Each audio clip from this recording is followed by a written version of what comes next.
Hello, dear students of MA third sem, Mahadev PG College. As I was asked to talk of problem of translation, that is the third unit of your translation paper. Here we'll talk about this topic in introductory manner. In coming videos, we'll talk of something more related to the same topic. As I told you earlier also, that while dealing with the translation paper, you must consult that book of Suzanne Bassnett. That's name is Translation Studies.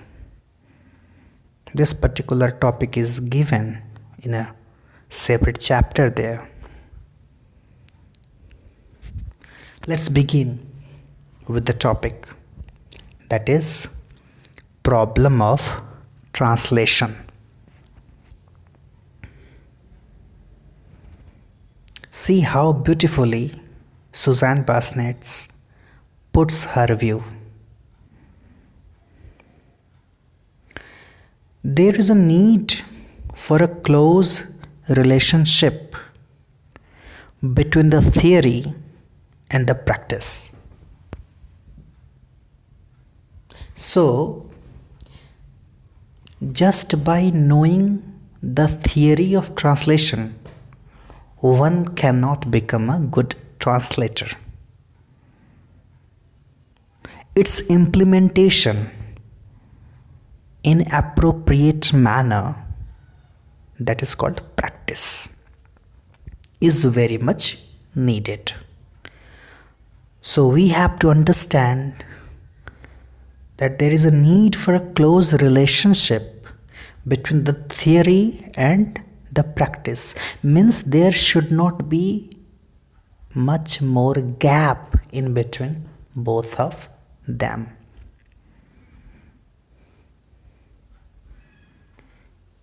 Translation must understand the how, H-O-W, how,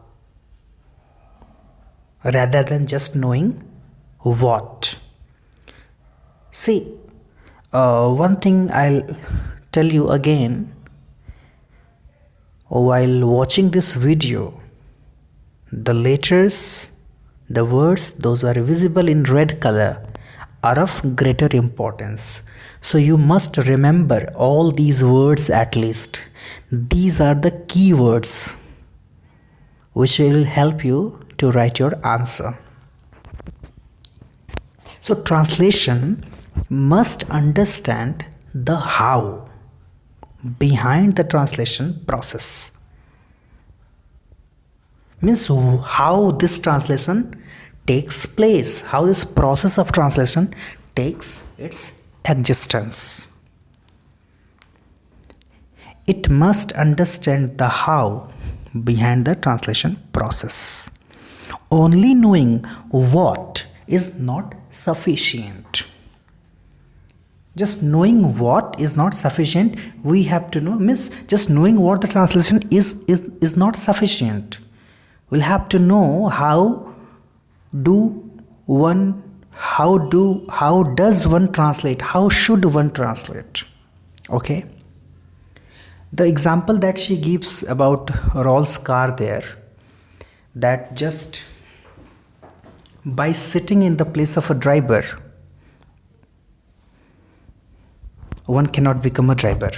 One must know how the car operates. Or just by dealing with the engine for the whole life of a car, one cannot become a good driver of the car. So she says, if you know what translation is, if you know what, It means as if you are knowing the engine. But that doesn't mean you can become a good translator. If you don't know how, if you don't know how to drive a car, you cannot become a good driver. In the similar manner, if you don't know how to translate, if you are unaware of the practice, you cannot become a good translator.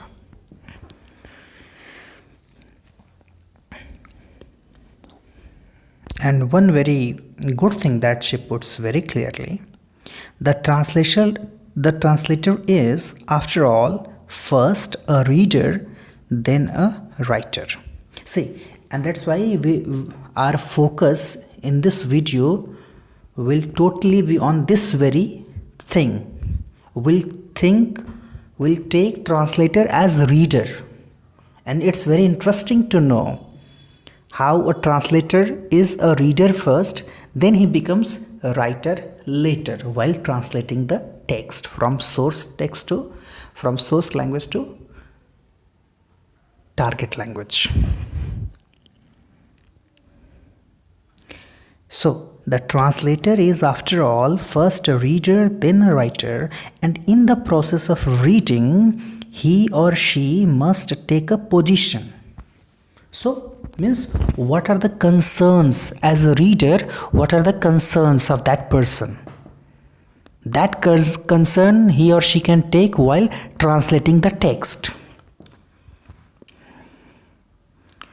The translator should work with an eye on each individual structure. Mind it, it's very important.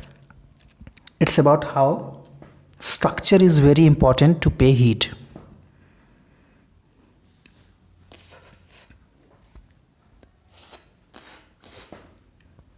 The translator should work with an eye on each individual structure, whether it be prose or verse. What does it mean? In prose, we have different structure. In verse, we have different structure. So for different structure, there must be different dealing. There must be different, translation. Since each structure will lay stress on certain linguistic features. So prose has different linguistic feature and verse has different linguistic feature. So obviously, and are levels and not on others. And that's why they need different treatment as well while translating them. One problem that is being discussed here, problem of translation. The failure of many translators to understand that a literary text is made up of a complex set of systems. See, you must know what system is. When we talk of a particular word system, it means it includes several things in it. For example, when we talk of a college system, you cannot say a teacher is a college. You cannot say a student is a college. You cannot say a principal is a college. You cannot say a manager is a college. You cannot say the infrastructure or the building of the college is a college. In fact, all these things constitute a college, and that makes a system. So a system has different constituents. So in the similar manner, we'll have to understand as translator that a literary text is made up of a complex set of systems existing in dialectical relationship with other sets outside its boundaries. So, of course, they in themselves are a complex set of systems. At the same time, they are connected with other sets of systems also outside the boundaries. See, for example, when you talk of a particular text, the text is not complete in itself. While comprehending the text, you must know the circumstances, the context of the text. the place and era of the text, how culture affects the language of the text. Several things are there. Those are needed to be understood. So many translators, they get failure to understand this very simple fact that a literary text is made up of a complex set of systems existing in a dialectical relationship with other sets outside its boundary, has often led them to focus on a particular aspects of a text at the expense of others. So, if you don't understand, if the translator does not understand that there are several things to put attention for, to put attention on, so what will they do? They will just pay attention on some particular things and will leave others. For example, many translators of novels have focused on content at the expense of the formal structuring of the text.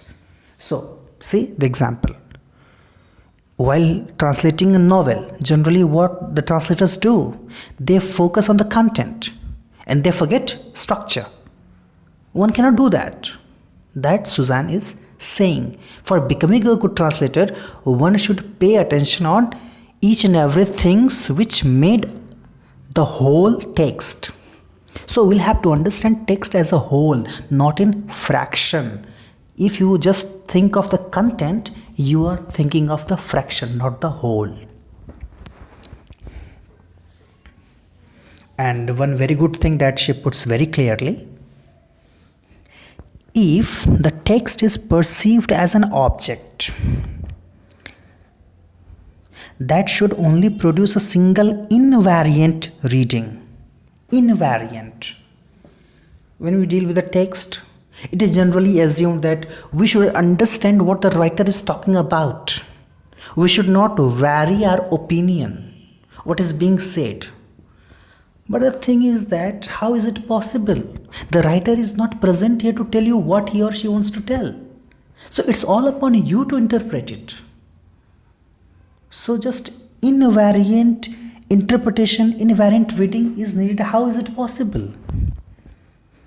And it is said, any deviation on the part of the reader or translator will be judged as a transgression. Generally it is assumed that if you are not conveying the same content, if you are not conveying the same thing what the writer wants to convey, you are transgressing.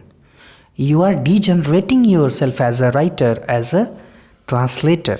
Means you are not a good translator.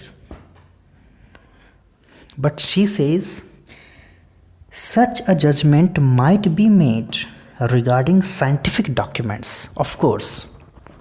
So if we, means word to word translation, if we focus on word to word translation, that can be thought of scientific documents, that can be thought of official documents. When some notice is being issued in a particular language and when you have to translate it in another language, you are not allowed to have a slight change on that, because just having a slight change can change the whole meaning. So regarding a scientific document, for example, where facts are set out and presented in unqualifiedly objective terms for the reader of source language and target language alike. So when you talk of scientific document, then it is said, it is assumed that if some fact is being told, some scientific facts are being told, even if to the source language reader or the target language reader, we should not change the fact. We cannot change the fact. That's why we need word to word translation. But that is not, the same is not applied for literary text. That's the same she is telling. But with literary text, position is different, of course. Literary text, they don't need word to word translation. There we can thought of sense to sense translation. And only then one can be creative. And why should one be creative? Is it allowed to be creative? Is it allowed to a translator to be creative while translating the text? The answer of this very question will be given in the next paragraph. See how beautifully she has put each and every arguments, and it's very important to note these all points. 20th century literary study has re-evaluated the reader. When you talk of literary theory in 20th century about the reader, then you must remember that a reader response theory given by Roland Barthes, ROLANDBARTHES, Roland Barthes.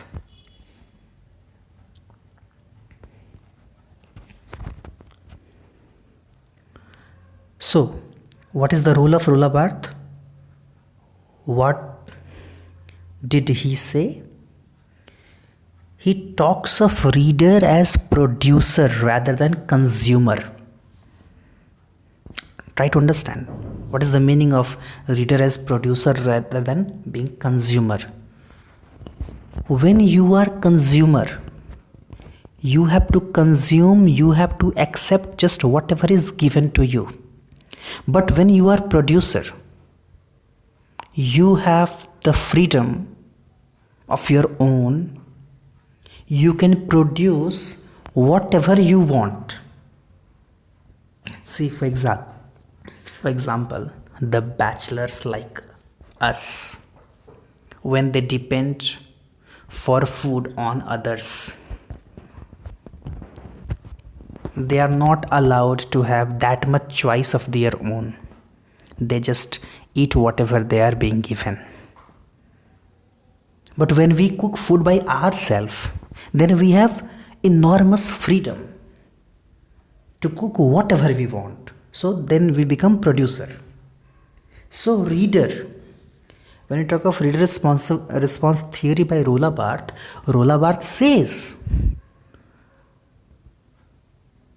he talks of death of the author, and he says the author is dead, the writer is dead, not physically, but the work of the author is complete after finishing the text, after writing the text.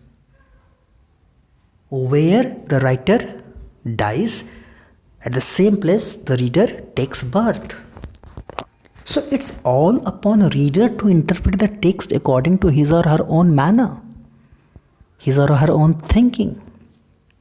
So means there is the freedom of interpretation. As a reader, there is freedom of interpretation. What does it mean? As I have earlier told you that translator is a reader first. So it means translator can have that freedom as a reader, how to interpret the text and then how to decode it in another language, how to translate it in another language. Let me put you another point concerning with this very thing. Here we talk of Julia Kristeva. Have you heard her name? Julia Kristeva.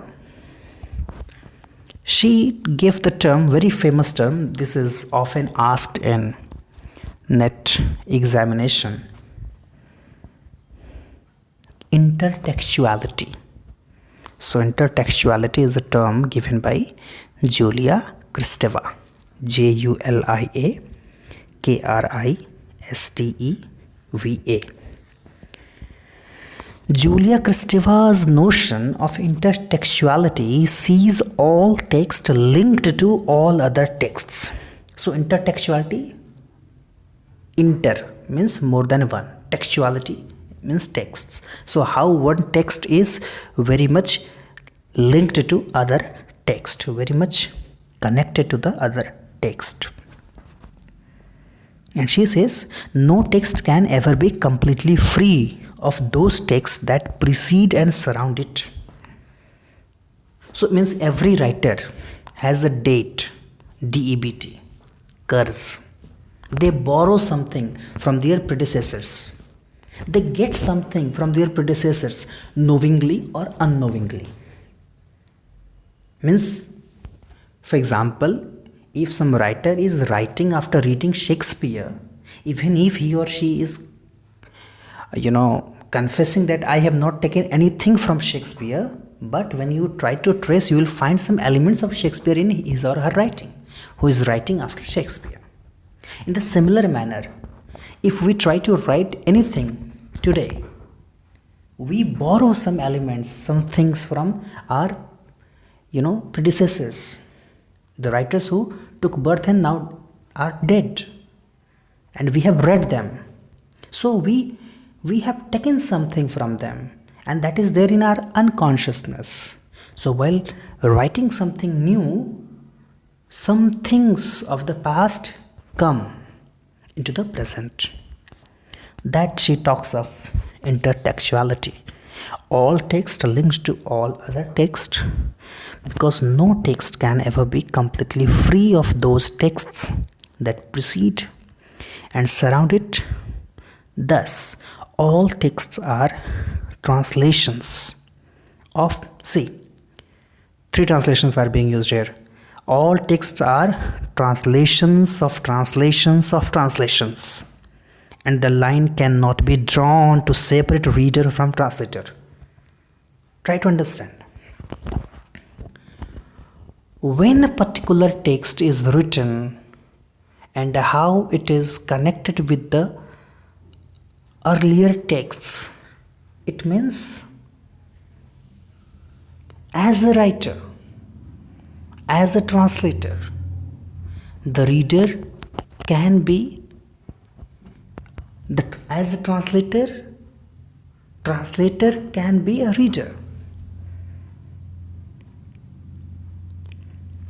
Because while dealing with any particular text, we see how that original text, that we say that this is original text, that is not really original, that is a kind of translation. So there is very close relationship in between the reader and translator. That's she wants to talk of while talking of intertextuality. Susan Bassnett, by giving the view of intertextuality of Julia Kristeva. So think about it. When a translator comes in the position of a reader, so as I told you that a reader has enormous freedom to interpret in whatever manner he or she wants. So this obviously gives enormous freedom to the translator, but it must be handled responsibly. See, when freedom is given to you, do whatever you want. It doesn't mean that you are going to kill someone. I mean, when the freedom is given to those persons who are expected to be in the discipline by themselves. Okay? So that self-discipline should be there with the translator working as a reader. That she wants to tell. Several elements in the source language texts, like irony, satire, humor, context, etc., can be missed if the reading does not take into full account the overall structuring of the work and its relation to the time and place of its production. So being a reader, a translation must be aware of the place and the time and the structure of the particular text that is there in the source language, and he has to translate it into target language. If he does not do so, if he commits mistake while reading the text completely, comprehending the text completely, he or she can miss some elements like irony, satire, humor, etc. context. And if one misses something from source to target, it means some lack is there and the translation cannot be concluded, cannot be understood as good translation. So this is the barrier that one has to cross. This is the challenge that one has to accept for becoming good translator. So this is the problem, you can say. This is the hurdle that one has to confront with. And yes, one more thing that she tells very clearly, she takes a stand here. The interlingual translation. Interlingual means from one language to other language. The interlingual translation is bound to reflect the translator's own creative interpretation of the source language text. So when a text of one language is being translated into the text of other language, there should be the freedom for the interpretation. If one does not give the freedom to the translator, it means it's a kind of foolish activity. One should not expect that all things should be very same in both the languages. So why this interpretation is allowed? Because translator does not work just as a reader, he has a greater work than a reader. First he reads the source text as a reader, then he decodes it and translates it into another language. So while reading and decoding in another language, there is the need of interpretation. Without interpretation, how can you expect that he or she can translate? So our point stops here for today. We'll talk it further in other lectures. Thank you.